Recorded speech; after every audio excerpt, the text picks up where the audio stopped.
ici devant tout le monde. Amen. Mais il ne le fait jamais. Amen. Dieu est bon. Il peut dire un mot ici, toutes nos vies s'arrêtent. À l'instant même. Amen. Par rapport à notre désobéissance ou par rapport à nos péchés, mais il ne le fait pas. Dieu est bon. Amen. Alléluia. Est-ce que nous y sommes nous tous? Oui. Ésaïe 43, 1, 6. Je peux entendre une bonne version. Nous pouvons lire au nom de Jésus-Christ. Réveille mes souvenirs, c'est ça? C'est ça. Lis au nom de Jésus-Christ. Laisse maman Esther dire au nom de Jésus-Christ. Oui, pour le respect de la parole, on se lève. Merci parce que tu as compris. Ésaïe chapitre 43, 46, verset 43, verset 26.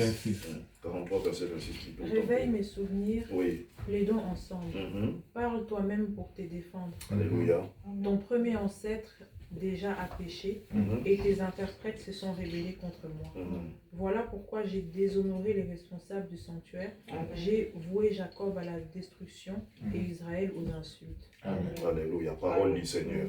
Nous bénissons Dieu. Alléluia. Amen. Nous pouvons nous asseoir. Seigneur, je te bénis pour ta parole. Seigneur Dieu, merci parce que ta parole, c'est toi qui dis dans ta parole que tu envoies ta parole.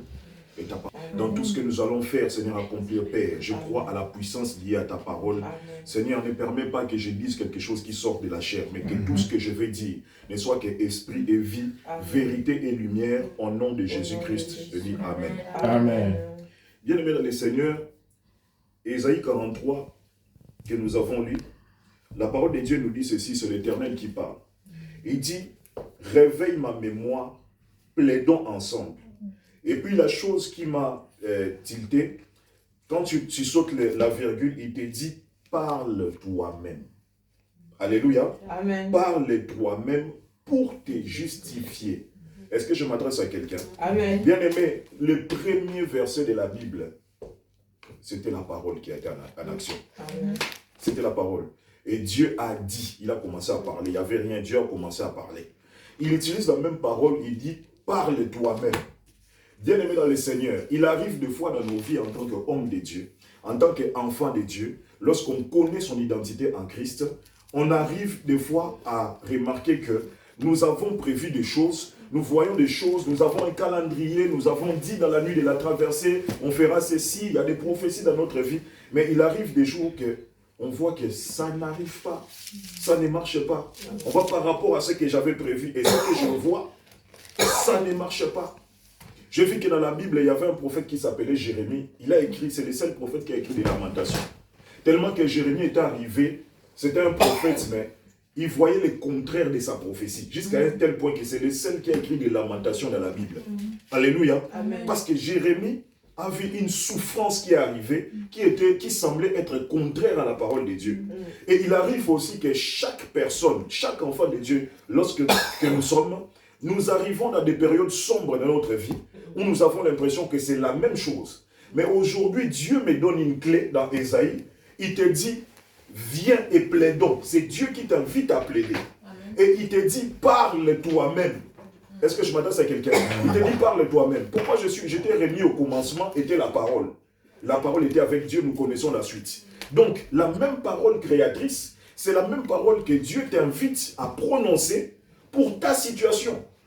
Pourquoi il n'a pas appelé un intercesseur? Pourquoi il n'a pas appelé une tierce personne? Dieu se révèle à la personne avec qui il est en train de parler à l'interlocuteur. Il dit, viens et plaidons nous deux, parle toi-même. J'aimerais te dire que tu as une grande responsabilité dans ta vie. Amen. Est-ce que je m'adresse à quelqu'un? Tu as une grande responsabilité dans ta vie spirituelle, tu as une grande responsabilité. Mais cette responsabilité va parler quand tu sais avoir Dieu par ses propres mots. C'est lui-même qui a dit venez et plaidons. C'est lui-même qui nous a donné une certaine connaissance dans Jean chapitre 1er que nous allons prendre, que nous descendons. Parce qu'au moment où il disait de plaider, nous étions dans l'ancienne alliance. Mais entre cette parole de plaider qui est sortie dans Ésaïe et aujourd'hui où nous sommes, il y a plusieurs choses qui se sont passées, dont Jean que nous allons lire, que nous prenons. Nous prenons le livre des Jean que nous connaissons. Qu'est-ce que l'Écriture nous dit? Nous donne une révélation. Aujourd'hui, on nous amène dans quelque chose. On nous dit, le commencement, tout ça, on connaît. Dans le verset 12, quand tu arrives dans le verset 12, on nous donne une clé. Qu'est-ce que la Bible dit? Mais, À tous ceux qui l'ont accepté, Mhm. à ceux qui croient en son nom, Hein? elle a donné le droit de devenir enfant de Dieu. Le droit de devenir quoi? Enfant de Dieu. Ici, c'est le pouvoir de devenir enfant de Dieu. Hein? Quand on continue, ça veut dire quoi? Lesquels sont Lesquels sont? Qui sont nés Mhm. non du fait de la nature, Mhm. ni par la volonté humaine, Mhm. ni par la volonté d'un mari, Mhm. mais qui sont nés de Dieu. Alléluia. Amen. Non du sang, ni de la volonté de la chair, ni de la volonté de l'homme, mais de Dieu. Amen. Alléluia. Amen. On vient nous donner une révélation que mais à tous ceux qui l'ont reçu qui? Jésus-Christ qui est la parole. Amen. Il nous a donné quoi? Le pouvoir de devenir enfant de Dieu. Ça veut dire que toi, tel que tu es là, tu es fille de Dieu. Amen. Tu es fille de Dieu. Maman, tu es fille de Dieu. Papa, tu es fils de Dieu. Ça veut dire que nous tous ici, nous sommes petits frères et petites sœurs de Jésus-Christ. Amen. Lorsque tu as cette clé, tu as cette révélation, et tu le mélanges avec Ésaïe 43 qui te dit, viens et plaidons, tu comprends maintenant que Dieu est ton Père. Est-ce que je m'adresse à quelqu'un?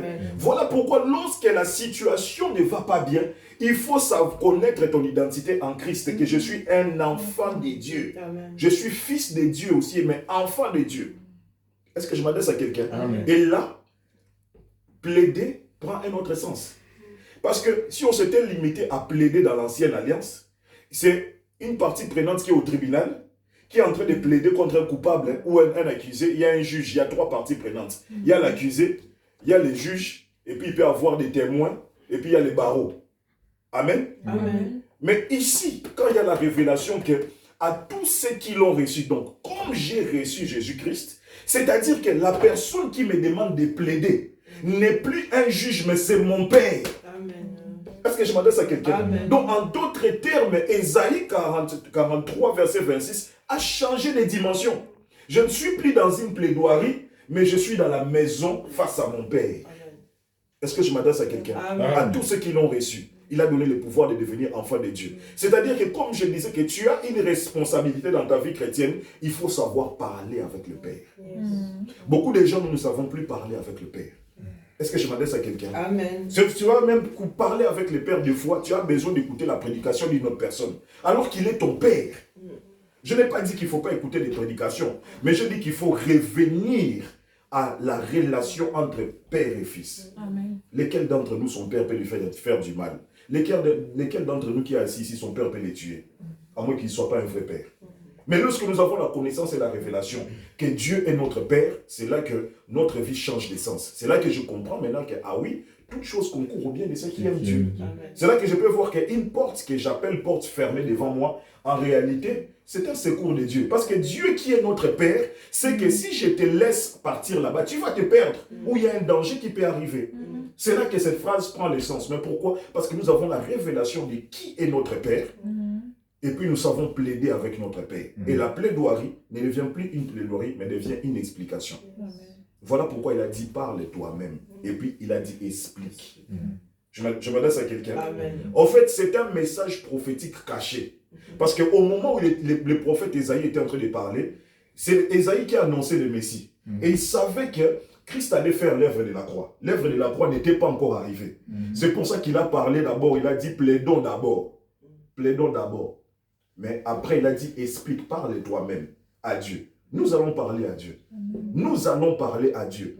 J'aimerais t'amener encore très loin. Nous allons prendre 1 Corinthiens. Je t'amène dans plusieurs dimensions de qui tu es vraiment. Parce que quand tu sais qui tu es réellement, ta façon de te tenir devant Dieu change. Amen.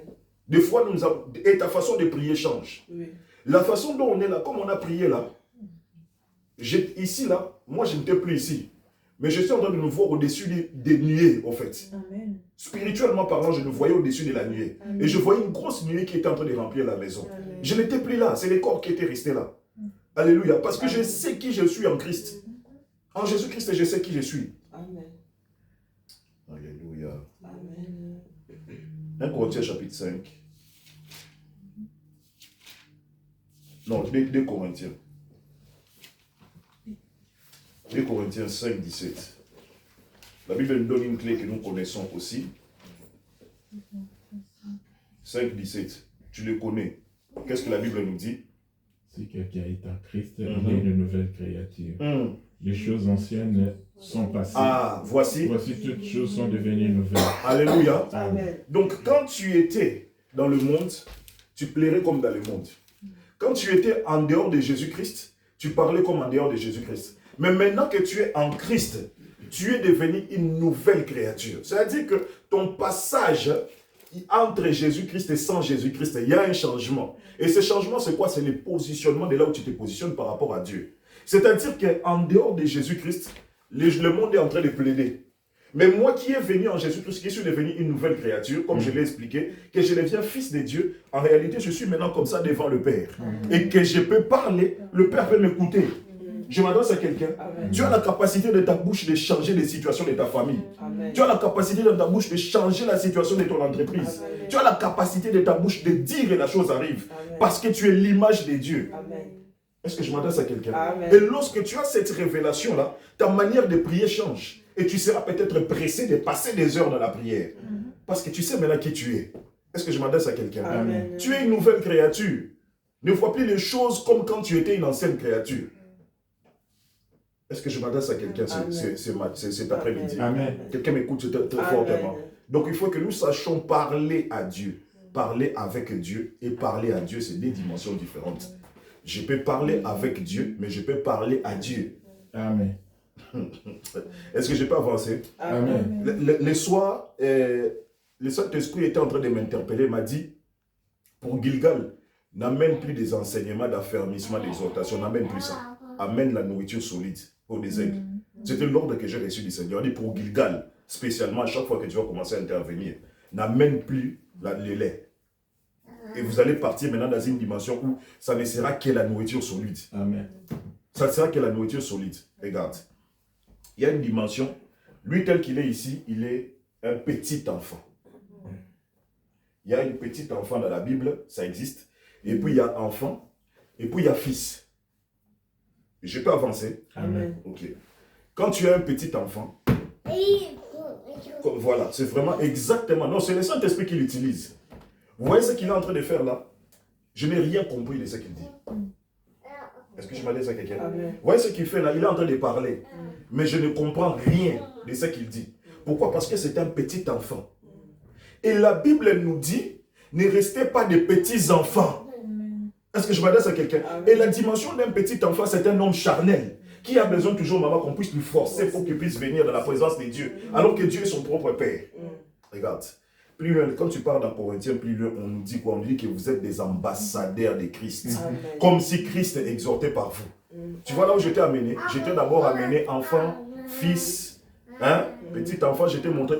Maintenant, je te ramène en montrant maintenant que tu es ambassadeur. Je ne sais pas si tu comprends d'où on est parti. Maintenant, regarde, est-ce que quand un enfant se tient debout devant son père, c'est de la même façon dont un petit enfant se tient? Est-ce que c'est de la même façon dont un fils se tient? Et c'est de la même façon dont un ambassadeur se tient dans l'ambassade du ciel? Je ne sais pas si on monte dans la dimension. Cet après-midi, on va monter des dimensions. J'aimerais que lorsque tu commences à prier, tu pries avec une foi vivante. De comprendre que les paroles que tu es en train de faire sortir de ta propre bouche, de tes lèvres, ce ne sont pas des simples mots battant dans l'air. Ce sont des ordres spirituels que tu es en train de donner pour ta vie. Et c'est une direction, une tangente que tu es en train de changer cet après-midi même, dans les temps que nous sommes réunis ici. Alléluia. Amen. Parce que nous nous tenons debout d'abord en tant qu'enfants, et puis nous nous tenons debout avec des ambassadeurs du ciel.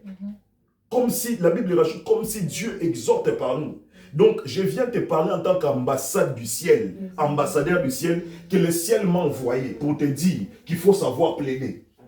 Il faut que tu saches plaider. Il faut que tu saches parler à ton Dieu. Et c'est pour ça que j'ai dit, il y a une dimension entre parler avec Dieu et puis une dimension à parler à Dieu. Bien-aimé, l'ordre avait été donné à Moïse de parler sur le rocher. Moïse a frappé. Moïse a frappé. Pour cela, il n'est pas entré. L'ordre, je recommence, l'ordre avait été donné à Moïse de parler au rocher. Mais Moïse a frappé. Moïse n'est pas entré. Or, quand tu lis les Écritures, les rochers des âges, c'est Jésus-Christ. En réalité, c'est ça qu'il a fait. Il n'a même pas parlé sur Jésus, il a tapé sur Jésus. Il n'est pas entré. Dieu ne l'a pas fait entrer.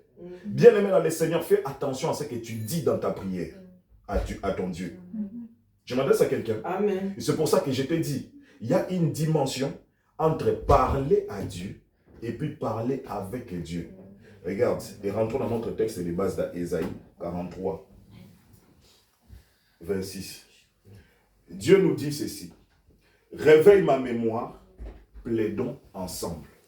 Alléluia. Amen. Dieu dit dans sa parole, réveille ma mémoire, plaidons ensemble. Qu'est-ce qu'il rajoute? Parle toi-même. Pourquoi parler? Pour te justifier. Amen. Et il rajoute, il dit, c'est pourquoi j'ai traité en profane les chefs des sanctuaires, tout ça, il ajoute. Il nous dit, parle toi-même. Ok? Plaider, c'est aussi parler. Mais il dit, parle toi-même, donc parle pour toi, dans ta vie. Ok? Quand tu vas plus loin, il ne se limite pas là. Je te dis qu'il y a une différence entre parler et puis Plaider. plaider, Oui. et ensuite parler à Dieu, et puis parler avec Dieu. Avec Dieu, ok. Alléluia. Amen. Est-ce que je peux avancer? Amen. Beaucoup d'enfants de Dieu, on entre dans la présence de Dieu, on parle à Dieu, on finit de parler à Dieu, on sort de la présence de Dieu. C'est ça.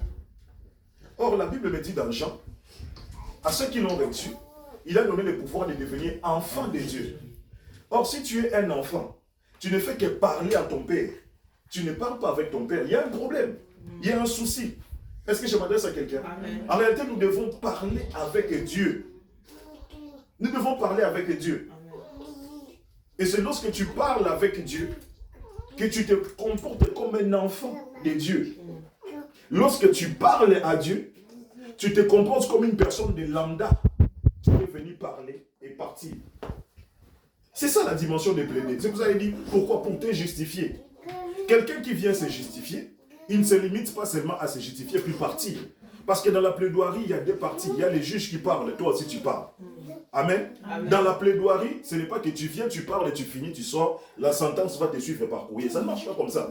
Dans la plaidoirie, tu te tiens debout avec des questions-réponses. C'est réciproque. C'est réciproque. Mais nous, en tant qu'enfants de Dieu, l'erreur que nous faisons, nous parlons. Nous ne parlons pas avec. Et parler avec découle de la dimension de la relation avec ton Dieu. Tu ne sais pas qu'en louant, en adorant, tu es en train de parler avec Dieu. Dieu va te dire, mais tes offrandes, tu es en train de parler avec Dieu. Dans l'expression de ta vie, tu es en train de parler avec Dieu. Dans les sacrifices de quitter là où tu es, de venir ici, tu es en train de parler avec Dieu. Est-ce que je m'adresse à quelqu'un? Mais beaucoup des enfants de Dieu, nous faisons le contraire. Nous venons, tu entres tu commences vraiment à parler. Je vais à la maison, je fais les papiers, je vais ceci, je fais les machins, tu finis, amen, amen, tu finis tout ça. Tu as parlé au rocher. Tu n'as pas parlé avec le Père. Parce qu'en réalité, Moïse avait vu les rochers. Mais dans la révélation, il n'avait pas vu la personne de Jésus-Christ. Quand tu vois les rochers, tu te limites aux rochers, c'est là que tu peux taper sur les rochers. Et beaucoup d'enfants de Dieu, sans le savoir, nous avons tapé sur les rochers. Et faisons attention, il y a des répercussions. C'est pour ça que Moïse n'est pas entré. Mais nous, ce n'est pas ça qui va nous faire rater l'éternité, mais il y a des répercussions. Parce qu'en regardant Jésus-Christ comme un rocher, on peut taper sur lui et on peut parler sur lui, on peut crier sur lui. Mais en regardant Jésus-Christ comme le lion de la tribu de Juda, ta compréhension et ton appréhension va changer. En regardant Jésus-Christ comme l'agneau de Dieu qui ôte les péchés du monde, tu vas commencer à les regarder comme un adorateur. Non, quelqu'un ne m'a pas compris. Ton regard en fonction de Jésus-Christ, c'est ça qui change ta dimension de parler avec Dieu. Est-ce que je peux avoir un amen bien? Parce que si, je répète encore, si tu regardes Jésus-Christ comme un rocher, tu vas taper sur lui comme un objet. Mais si tu regardes Jésus-Christ comme le lion de la tribu de Juda, tu auras la crainte de Jésus-Christ. Parce que Jésus-Christ, c'est celui qui a arraché la clé dans les séjours des morts. Il a arraché la clé dans les mains du diable et te l'a donnée. Quand tu les regardes comme le lion de la tribu de Juda qui a déchiré les péchés pour toi, tu vas l'adorer. Lorsque tu les regardes encore comme l'agneau de Dieu du monde qui a pris ton péché sale, il t'a lavé, t'a nettoyé, il t'a donné une nouvelle identité en Christ. Tu vas les regarder, ta vision va devenir d'un adorateur. C'est-à-dire que quand tu vas entrer dans la présence de Dieu, on n'aura pas besoin de te parler, tu vas commencer à adorer. Quel est ton regard avec Jésus-Christ aujourd'hui? Alléluia. Quel est ton regard? Parce que c'est lui qui a vu Jésus, a vu le Père. Et je commençais avec le Père. En d'autres termes, quel est ton regard avec les dieux que tu es en train de chercher? Tu le vois juste comme un pourvoyeur qui vient pour répondre à des besoins, comme un garçon de course qui donne des bénédictions, ou tu le vois comme un père. Un père est une personne qui a besoin de relations. Quelle est ta relation avec Christ? Combien de fois tu le parles? Combien de fois tu le loues, tu l'adores? Quel est ton programme personnel avec les dieux que tu aimes? Est-ce que je m'adresse à quelqu'un? Et quand nous voyons cette dimension, nous allons nous repentir. Seigneur, je me repens de la dimension que j'avais avec toi. Mais aujourd'hui, je vais parler avec toi dans ta présence. C'est là que tu écoutes les ainsi de l'Éternel. Parce qu'il ne t'écoute pas, ne t'intrompe pas. Quand tu parles, Dieu te répond. Il te répond. Je m'adresse à quelqu'un. Quel est ton regard aujourd'hui envers ta propre personne et quel est ton regard envers Dieu? C'est là que la plaidoirie change. Parce que quand tu comprends ces deux parties, je serai très court dans le message, mais beaucoup plus de temps de prier, parce que c'est une maison de prière ici. Beaucoup plus de moments d'expérimenter ce qu'on est en train de dire. Quel est ton regard aujourd'hui? Ton regard envers toi et ton regard envers ton Dieu. Comment tu regardes ton Dieu? Et comment tu te regardes toi-même par rapport à ton Dieu?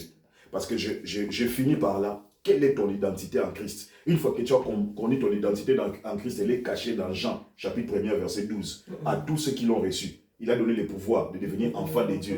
Donc tu es enfant de Dieu. Amen. Quand tu vois cela, tu vas plus loin encore. Dans Corinthiens, on te dit tu es ambassadeur de Christ. Comme si Dieu lui-même exhorte par toi. Au-delà d'être un enfant, un adulte, tu es un ambassadeur. Amen. Ta position avec Christ. Donc quand tu viens là, tu te tiens, c'est toi qui fais le canal entre le ciel et la terre. Non, quelqu'un me comprend pas. Tu as l'Esprit de Dieu en toi. C'est toi qui fais le canal entre le ciel et la terre. C'est-à-dire que, oui, amen. C'est-à-dire que quand les autres sont en train de pleurer, toi tu dois plaider pour les autres.